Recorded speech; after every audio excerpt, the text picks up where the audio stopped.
Welcome to our channel. Today, we're embarking on a magical journey back in time to explore the incredible animals that once roamed North America and were seen by Native Americans. From the mighty woolly mammoths and the fearsome saber-toothed tigers to the gigantic birds soaring in the sky, we'll dive into fascinating and mysterious stories of creatures that have long vanished, but still leave their mark in the legends and heritage of Native American tribes. Don't forget to hit like, share, and subscribe to our channel so you won't miss any exciting upcoming videos. Though it looked more like a dinosaur than anything else, this is the Glyptotherium. From a distance, you might have mistaken it for some kind of ankylosaur due to the extensive armor covering its body. But in reality, it was an armadillo belonging to the famous subfamily known as the Glyptodon.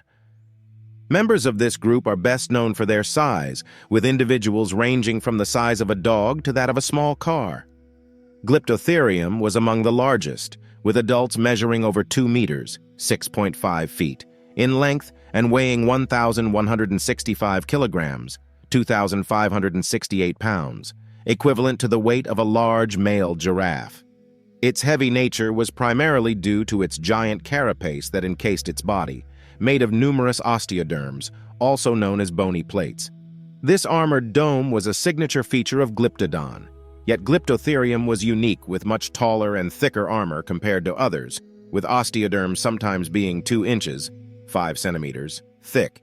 That's 8 times the thickness of the thickest tortoise shells today. This increased density gave the giant armadillo a significant boost in defense against predators, aided by the fact that its bony armor extended across its head and tail as well. Surprisingly, despite its extensive defenses, Glyptotherium wasn't as cumbersome as you might think, since its osteoderms were typically not very fused, providing a modest degree of flexibility. This hint of agility could have helped it maneuver away from danger. Yet when forced to fight, Glyptotherium didn't just rely on its armor but also its tail. Unlike the famous Doedicurus, which had a spiked club tail, Glyptotherium had a tubular tail that was extremely bony and arranged in rings with pointed ends. Initially, paleontologists believed its purpose was strictly for display, and while this is still a widely accepted use, there are now ideas that the tail was possibly a weapon as well. This theory stems from the tail rings, which were composed in mobile bands, meaning they could be easily maneuvered around despite being layered in osteoderms. Additionally, the tail muscle itself was quite powerful, indicating it could swing the tail with surprising speed, possibly up to 40 kilometers per h, 25 miles per hour, leading to the assumption that it might have struck a few predators with it. Regardless of how it used its tail, Glyptotherium was very successful, as it could be found throughout Texas, Louisiana, Florida, and South Carolina up until around 15,700 years ago. Despite this success, Glyptotherium was still not invincible to Native Americans.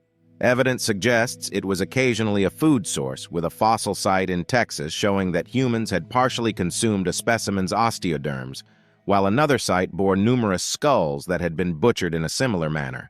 Additionally, we know that other Glyptodon species were hunted by indigenous populations too, including the better-equipped Doedicurus, making the hunting of Glyptotherium quite likely.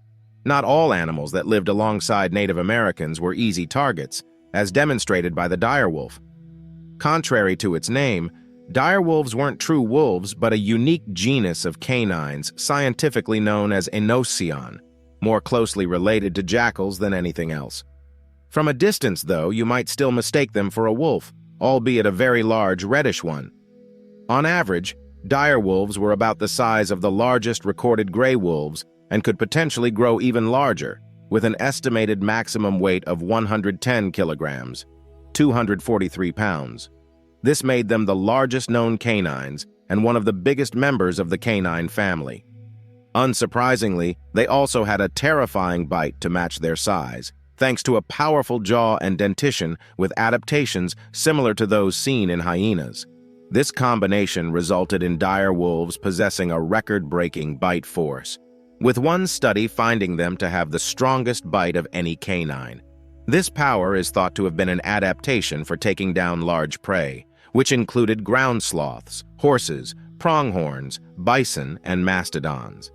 To make them even more formidable, dire wolves are believed to have been highly social pack hunters, living in groups of between 12 and 30 individuals, making them a menacing challenge to confront.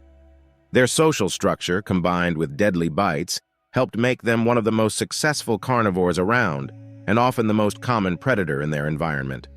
In some cases, they vastly outnumbered other species, as seen in the La Brea tar pits, where over 2,000 direwolf specimens have been recovered, outnumbering other animals by thousands. Such statistics are impressive and bad news for the humans who lived alongside them, as they would have had to compete for resources, no easy feat. Fortunately, or perhaps unfortunately, no direct evidence of confrontations between humans and direwolves is known, but this might change with future discoveries. Direwolves weren't the only carnivores that humans had to contend with. At the time, canines weren't the only threats stalking the lands. Intimidating felines were plentiful too, with the scariest likely being the Smilodon. This killer cat was no joke and is undoubtedly one of the most fearsome felids we know of, thanks to its striking appearance and giant teeth. It wasn't only terrifying based on looks. Smilodon was also one of the largest predators of its time, easily outclassing direwolves and being one of the largest cats to ever live. Estimates give the largest species, Smilodon populator, a weight similar to that of smaller adult Kodiak bears. Meanwhile, the other two Smilodon species, while lighter, were by no means tiny, with Smilodon fatalis being as big as the largest known lions and Smilodon gracilis being jaguar-sized. Thankfully for humans, only one species, Smilodon fatalis, is known to have coexisted with them in North America, as Smilodon populator was restricted to South America, and Smilodon gracilis had died out 500,000 years earlier. Despite not being the biggest of its kind, Smilodon fatalis still held an edge over most in the size department. Even then, its stature wasn't its main asset. Its true, not-so-secret weapon was its massive saber teeth. These elongated canines could grow up to 11 inches, 28 centimeters, in length, making them longer than the teeth of a T-Rex.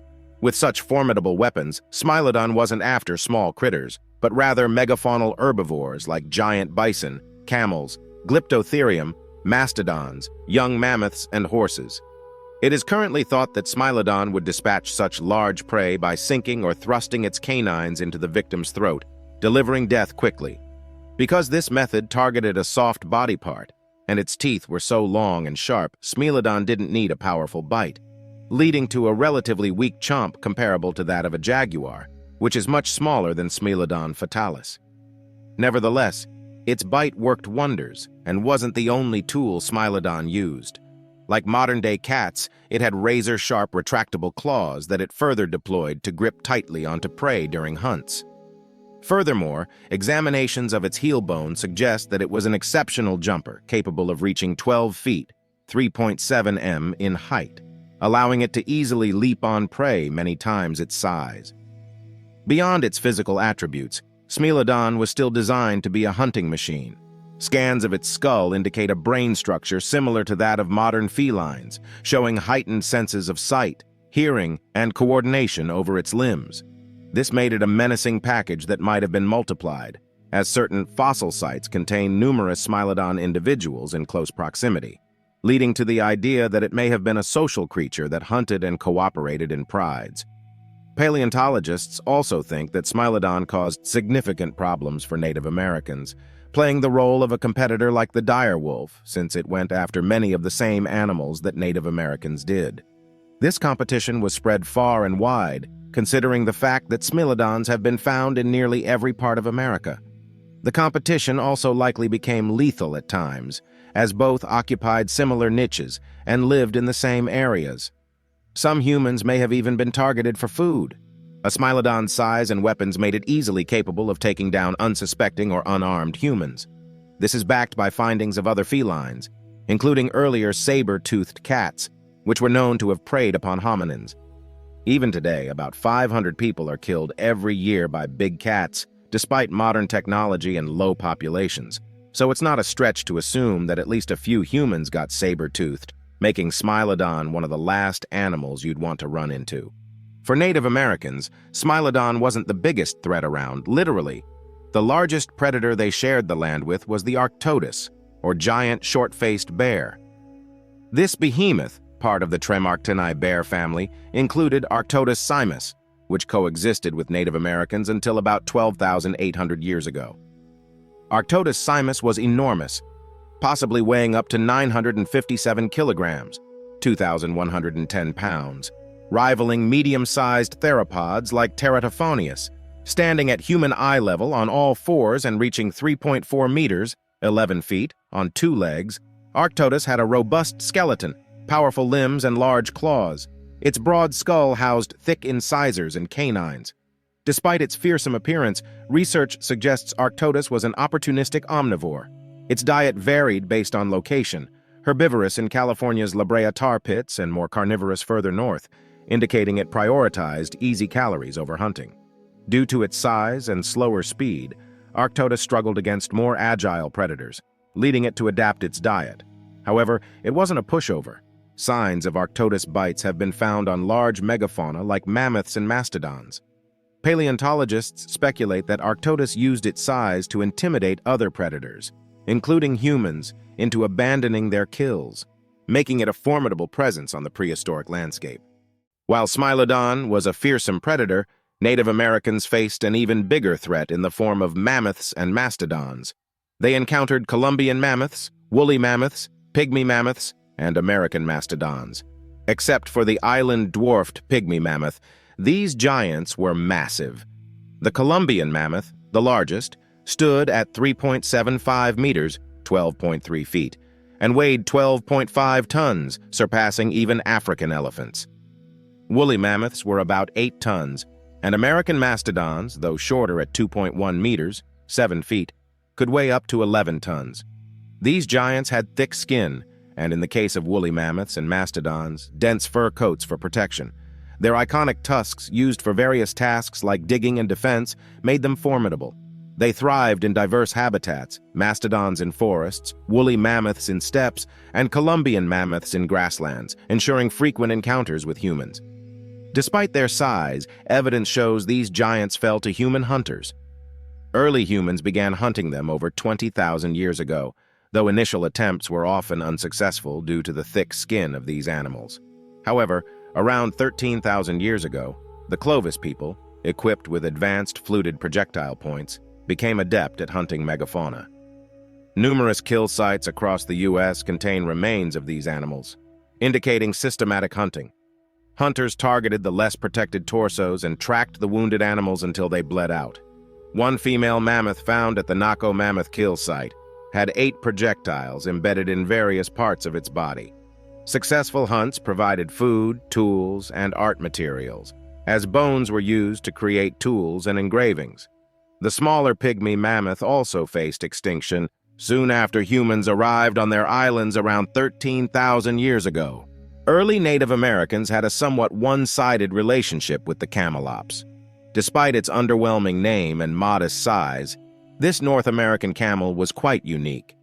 Unlike today's camels, camelops roamed America, a sight that would be very odd today. Studies confirm it was a true camel, although it's unclear if it had 1 hump, 2 humps, or none, as their bodies did not fossilize well. However, we do know it stood about 20% taller at the shoulders than modern camels due to its elongated legs. Camelops was likely a grazer, feeding on shrubs, and was predominantly found in the western United States, extending as far east as Tennessee. Trackways indicate it traveled long distances in search of food, often crossing paths with Native Americans who sometimes hunted them.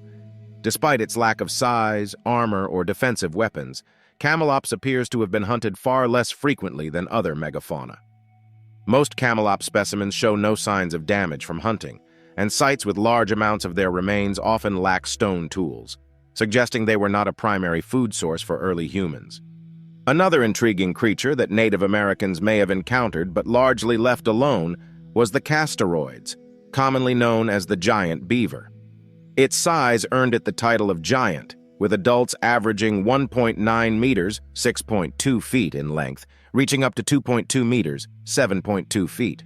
They were substantial animals, weighing 3 times more than an adult German shepherd, making their presence quite impressive. The Castoroids was distinguished by its large teeth, particularly its incisors, which were half the size of a ruler and had a textured surface, unlike the smooth teeth of modern beavers. One notable difference from its modern relatives was its robust jaws, particularly the deep and broad fossae on its lower jaw, suggesting a powerful bite. This adaptation likely aided in woodcutting and defense, similar to how modern beavers use their teeth. Despite its size, the Castoroids was adept at swimming, equipped with adaptations such as a longer tail and larger webbed hind feet, suggesting a more aquatic lifestyle. Studies indicate its diet primarily consisted of submerged aquatic plants, diverging from the woody diets of contemporary beavers. Evidence of direct interactions between humans and Castoroids is sparse, with only one fossil site containing both human artifacts and giant beaver bones.